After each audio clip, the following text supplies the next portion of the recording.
नमस्कार दोस्तों, UPTGT exam 2025 की क्लास 70 में आप सभी का स्वागत है। ये क्लास बहुत लेट हो गई क्योंकि कुछ हेल्थ इश्यूज हो गए थे, तो अब सब ठीक है, इसीलिए अब क्लासेस रेगुलर आएंगी। तो आपको जैसे पता ही है कि हमारा टॉपिक स्पोर्ट्स एंड ट्रेनिंग चल रहा है, जिसका ये पार्ट 4 है। और अगर अभी तक आपने पुराने वीडियोस नहीं देखे हैं तो उनकी लिंक आपको ऊपर आई बटन में मिल जाएगी, जहां क्लिक करके आप यूपीटीजीटी एग्जाम की पूरी प्लेलिस्ट देख सकते हैं, जिसमें अब तक की सभी क्लासेस आपको मिल जाएंगी। तो स्वागत है आपका आपके अपने channel physical education study hub में। अगर आप हमारे चैनल पर नए हैं तो हमारे चैनल को सब्सक्राइब करें और बेल आइकन क्लिक करना ना भूलें, ताकि हमारी हर आने वाली वीडियो की नोटिफिकेशन आपको सबसे पहले मिल सके। वीडियो को लाइक और शेयर जरूर करें। चलिए दोस्तों, वीडियो को शुरू करते हैं। प्रशिक्षण में स्थानांतरण क्या है? What is transfer in training? तो इसके ऑप्शन है वातावरण से सीखना, विभिन्न अवस्थाओं में मौखिक सीखना, उद्योग में नवीन अवस्थाएं सीखना, पुरानी व्यवस्था से नवीन अवस्था में समस्त सीखों का प्रयोग करना। तो ट्रांसफर ऑफ ट्रेनिंग क्या है या ट्रांसफर ऑफ लर्निंग क्या है? तो जिन लोगों को भी इसका सही आंसर पता है वो कमेंट बॉक्स में कमेंट कर सकते हैं। और इसका सही आंसर है ऑप्शन डी, पुरानी अवस्था से नवीन अवस्था में समस्त सीखों का प्रयोग करना। Using all the learning from the old system to new. जब हम पुरानी व्यवस्था में सीखी गई चीजों का नवीन अवस्था में उन सीखों का प्रयोग करते हैं तो इसे ट्रांसफर ऑफ लर्निंग कहते हैं या ट्रांसफर ऑफ ट्रेनिंग कहते हैं। नेक्स्ट, निम्न में से कौन से शारीरिक क्षमता घटक को योगासनों द्वारा अच्छे से विकसित किया गया है? Which of the following physical ability component is best developed by yogasanas? तो इसके ऑप्शन है शक्ति, सहनशीलता, लचीलापन या गति। तो योगासनों द्वारा कौन सी शारीरिक क्षमता घटक को विकसित किया गया है?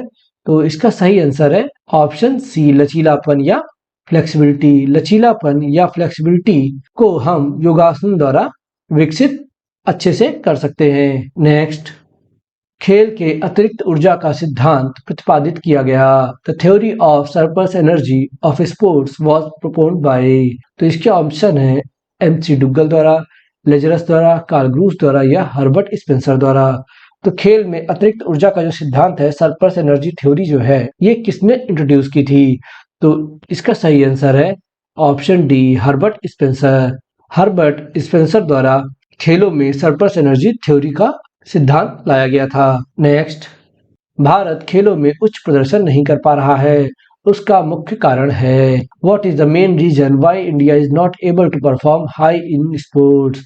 तो इसके ऑप्शन है सरकारी नीति का अभाव, खिलाड़ियों के उचित प्रशिक्षण का अभाव, उचित खेल मैदानों का अभाव, उचित खेल उपकरणों का अभाव। तो ऐसा क्या रीजन है जिसकी वजह से भारत खेलों में अच्छा प्रदर्शन या उच्च प्रदर्शन नहीं कर पा रहा है? तो इसका सही आंसर है खिलाड़ियों के उचित प्रशिक्षण का अभाव, lack of proper training of players.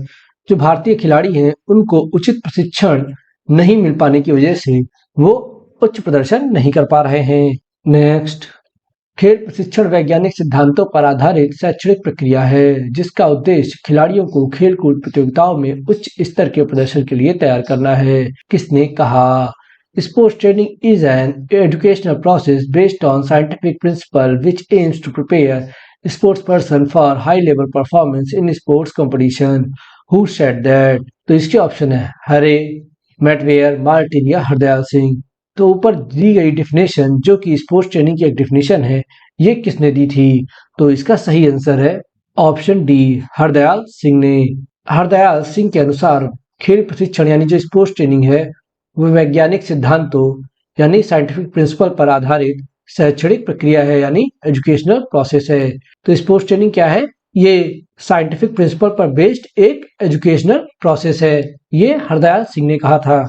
Next, circuit प्रशिक्षण विधि की खोज किसने की? Who invented the method of circuit training? तो इसके ऑप्शन है गैसलर, रिंडले, ईवी ऑकन या मॉर्गन एंड एडम्सन। तो सर्किट ट्रेनिंग की खोज किसने की थी? तो इसका सही आंसर है option D, Morgan and Adamson. GT Morgan और एडम्सन ने सर्किट ट्रेनिंग की खोज 1957 में की थी और ये इन्होंने लीड्स विश्वविद्यालय में खोजा था। नेक्स्ट, प्रतिक्रिया योग्यता और त्वरण योग्यता इस रूप में है, reaction ability and acceleration ability are in the form of. तो इसके ऑप्शन है लचीलापन, चपलता, सहन शक्ति या गति। तो प्रतिक्रिया योग्यता और त्वरण योग्यता यानी रिएक्शन एबिलिटी और एक्सीलरेशन एबिलिटी क्या है? तो इसका सही आंसर है ऑप्शन डी, गति।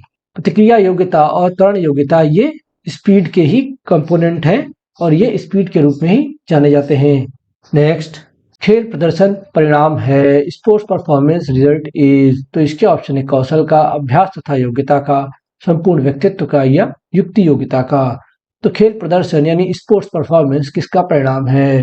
तो इसका सही आंसर है ऑप्शन ए, कौशल का। जितना अच्छा आपका कौशल होगा उतनी आपकी अच्छी स्पोर्ट्स परफॉर्मेंस या खेल प्रदर्शन होगा। तो खेल प्रदर्शन का जो परिणाम है वो है स्किल्स। स्किल्स ही खेल प्रदर्शन या स्पोर्ट्स परफॉर्मेंस के रिजल्ट को डिसाइड करती है।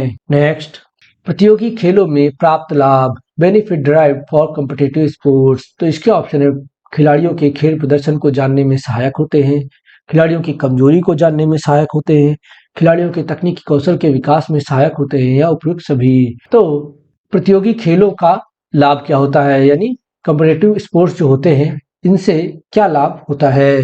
तो इसका सही आंसर है ऑप्शन डी, उपयुक्त सभी। देखिए, प्रतियोगी खेलों में पार्टिसिपेट करने से क्या क्या हो सकता है। तो खिलाड़ियों के खेल प्रदर्शन कैसा है ये हमको जब तक आप कंपटीशन नहीं खेलेंगे नहीं पता लगेगा।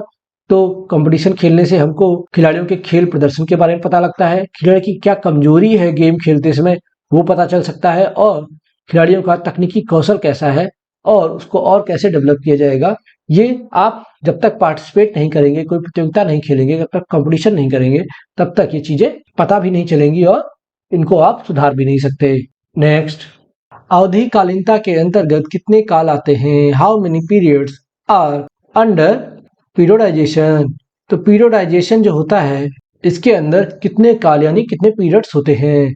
तो इसके ऑप्शन है 2, 3, 5 या 6, और इसका सही आंसर है ऑप्शन बी, 3। अवधिकालीनता यानी पीरियोडाइजेशन के अंतर्गत 3 काल आते हैं। ये कौन कौन से होते हैं? तो पहला होता है तैयारी काल, जिसको हम इंग्लिश में कहते हैं प्रिपरेटरी पीरियड, ठीक है। दूसरा होता है प्रतियोगिता काल, जिसको हम इंग्लिश में कहते हैं कॉम्पिटिशन पीरियड, ठीक है। और तीसरा होता है संक्रमण काल, जिसको हम रिकवरी पीरियड के नाम से भी या ट्रांजिशन पीरियड के नाम से भी जानते हैं। तो ये 3 काल होते हैं, तैयारी काल, प्रिपरेटरी पीरियड, प्रतियोगिता काल, कंपटीशन पीरियड, संक्रमण काल यानी transition period. Next, plyometric training को किसको विकसित करने के लिए प्रयोग किया जाता है? Plyometric training is used to develop what. तो इसके ऑप्शन है विस्फोटक शक्ति, स्थिर लचीलापन, सामंजस्य योग्यता या लंबी सहनशीलता। तो प्लायोमेट्रिक ट्रेनिंग को हम किस लिए यूज करते हैं? तो इसका सही आंसर है ऑप्शन ए, विस्फोटक शक्ति, एक्सप्लोजिव स्ट्रेंथ। एक्सप्लोजिव स्ट्रेंथ या विस्फोटक शक्ति को विकसित करने के लिए प्लायोमेट्रिक ट्रेनिंग सबसे अच्छी ट्रेनिंग में से एक है। इसमें क्या जाता है, तो इसमें अलग अलग ऊंचाई के बेंचेस या बॉक्स यूज किए जाते हैं इस ट्रेनिंग में। नेक्स्ट, खेल प्रशिक्षण में समयबद्धता में निम्न में से कौन सा संबंधित नहीं है? Which of the following is not related to punctuality in sports training. तो इसके ऑप्शन है मैक्रोसाइकिल, मीजोसाइकिल, मायोसाइकिल या माइक्रोसाइकिल। तो खेल प्रशिक्षण में जो समयबद्धता यानी जो पीरियडाइजेशन पीरियड्स होते हैं इनमें कौन सा साइकिल नहीं होता? तो इसका सही आंसर है ऑप्शन सी, मायोसाइकिल। मायोसाइकिल स्पोर्ट्स ट्रेनिंग के पीरियडाइजेशन में कोई इस तरीके का कोई साइकिल नहीं होता है।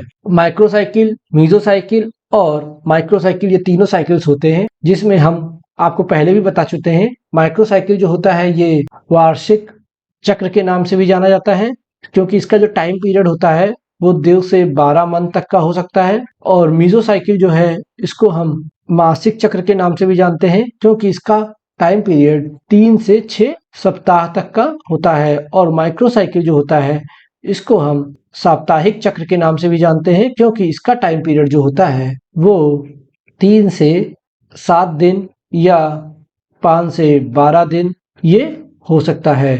नेक्स्ट, निम्नलिखित में से कौन सा एक पेशी प्रशिक्षण का परिणाम नहीं है? Which one of the following is not the result of muscle training. तो इसके ऑप्शन है संरचना में परिवर्तन, पेशी तंतु में वृद्धि, शक्ति में वृद्धि, सहनशीलता में परिवर्तन। तो पेशी प्रशिक्षण जब हम मसल ट्रेनिंग करते हैं तो इससे क्या परिणाम नहीं आता? तो इसका सही आंसर है ऑप्शन बी, पेशी तंतुओं में वृद्धि, इंक्रीज इन मसल फाइबर। तो देखिए, जब हम पेशी प्रशिक्षण करते हैं यानी मसल ट्रेनिंग करते हैं तो मसल्स की संरचना में परिवर्तन आता है, ठीक है। शक्ति में मसल्स की परिवर्तन आता है, मसल्स की सहनशीलता में परिवर्तन आता है, लेकिन पेशी तंतुओं की वृद्धि नहीं होती। क्यों?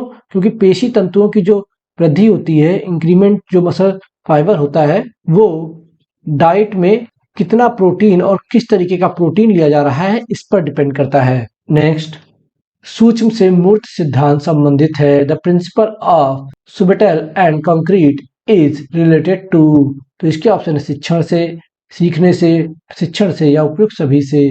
तो सूक्ष्म से मूर्त सिद्धांत ये शिक्षण यानी टीचिंग से संबंधित है। नेक्स्ट, शिक्षण में प्रोजेक्ट विधि का आविष्कारक कौन था? Who was the inventor of project method of teaching? तो इसके ऑप्शन है James Kilpatrick, Miss Helen Parkhurst, W H. Kilpatrick या डॉल्टन। तो प्रोजेक्ट विधि किसने इंट्रोड्यूस की थी? तो इसका सही आंसर है option C, W H. Kilpatrick. W H. Kilpatrick ने शिक्षण में प्रोजेक्ट विधि इंट्रोड्यूस की थी। नेक्स्ट, शक्ति ग्रहण तीव्रतम होती है। Power absorption is fastest in. तो इसके ऑप्शन है आइसोटोनिक व्यायाम से, प्लायोमेट्रिक व्यायाम से, आइसोकाइनेटिक व्यायाम से या कॉन्सेंट्रिक व्यायाम से। तो पावर एब्जॉर्प्शन यानी स्ट्रेंथ ग्रहण या शक्ति ग्रहण ये किससे ज्यादा तेज या तीव्रतम होता है? तो इसका सही आंसर है ऑप्शन सी, आइसोकाइनेटिक व्यायाम से। आइसोकाइनेटिक एक्सरसाइज से ही हम पावर एब्जॉर्प्शन यानी शक्ति ग्रहण बढ़ा सकते हैं। नेक्स्ट, निम्न में से किस प्रक्रिया द्वारा बच्चों में आदतें पड़ती हैं? विच of the following process help children develop habits? तो इसके ऑप्शन है अनुकरण, आवृत्ति, सहज क्रिया या पाठन। तो बच्चों में जो आदतें पड़नी होती है वो किसके द्वारा पड़ती हैं? तो इसका सही आंसर है ऑप्शन ए, अनुकरण। अनुकरण विधि या इमिटेशन मेथड, इसके थ्रू ही बच्चों में आदतें पड़ती हैं, क्योंकि बच्चे देखकर उन चीजों का अनुकरण करते हैं। नेक्स्ट, आइसोटोनिक व्यायाम से सर्वप्रथम किसने परिचय कराया था? Who was the first to introduce isotonic exercise? तो इसके ऑप्शन है डी लूने, ज्यूस, एलन सार्जेंट या अपोलो। तो आइसोटोनिक व्यायाम यानी आइसोटोनिक एक्सरसाइज या आइसोटोनिक ट्रेनिंग ये किसने डेवलप की थी? तो इसका सही आंसर है ऑप्शन ए, डी लूमरे या डी लूने। आइसोटोनिक व्यायाम से सबसे पहले परिचय डी लूने ने करवाया था। नेक्स्ट, निम्न में से कौन शारीरिक शिक्षा की प्रमुख शिक्षण विधि है? Which of the following is the main teaching method of physical education? तो इसके ऑप्शन मिरर विधि, प्रोजेक्ट विधि, प्रदर्शन अनुकरण विधि या उपयुक्त सभी। तो इनमें से कौन सी विधि शारीरिक शिक्षा की प्रमुख शिक्षण विधि है? तो इसका सही आंसर है ऑप्शन डी, उपयुक्त सभी। ये तीनों ही मेथड शारीरिक शिक्षा के शिक्षण विधियों के ये तीनों ही मेथड शारीरिक शिक्षा की प्रमुख शिक्षण विधियों में से एक हैं, इसीलिए इसका आंसर ऑप्शन डी सही होगा। मिरर विधि, प्रोजेक्ट विधि और प्रदर्शन अनुकरण विधि। मिरर मेथड, प्रोजेक्ट मेथड और डिमॉन्स्ट्रेशन एंड इमिटेशन मेथड ये शारीरिक शिक्षा की प्रमुख शिक्षण विधियां हैं। नेक्स्ट, लचीलेपन के विकास की सर्वोत्तम पद्धति है। The best method of developing flexibility is? तो इसके ऑप्शन है बैलिस्टिक, स्लो स्ट्रेचिंग तथा होल्डिंग या इनमें से कोई नहीं। तो आपको बताना है कि लचीलेपन के विकास के लिए जो पद्धतियां या जो मेथड्स यूज करते हैं हम या जो ट्रेनिंग यूज करते हैं उसमें सबसे अच्छी ट्रेनिंग कौन सी है जिससे फ्लेक्सिबिलिटी इंप्रूव होती है? तो इसका सही आंसर है option C, slow stretching and holding. Slow stretching and holding method लचीलेपन के विकास की सबसे अच्छी विधि है। इसमें हम पहले स्लोली स्ट्रेच करते हैं और फिर उस पोजीशन को होल्ड करते हैं। तो इस क्वेश्चन के साथ स्पोर्ट्स ट्रेनिंग के इस पार्ट में इतना ही। बाकी के क्वेश्चन हम अगले पार्ट में करेंगे। तो अगर आपको हमारा वीडियो पसंद आया तो वीडियो को लाइक कर, कमेंट कर और चैनल को सब्सक्राइब कर हमें जरूर बताएं और वीडियो को ज़्यादा से ज़्यादा शेयर करें। धन्यवाद दोस्तों, अगले वीडियो के साथ फिर मुलाकात होगी। तब तक के लिए जय हिंद।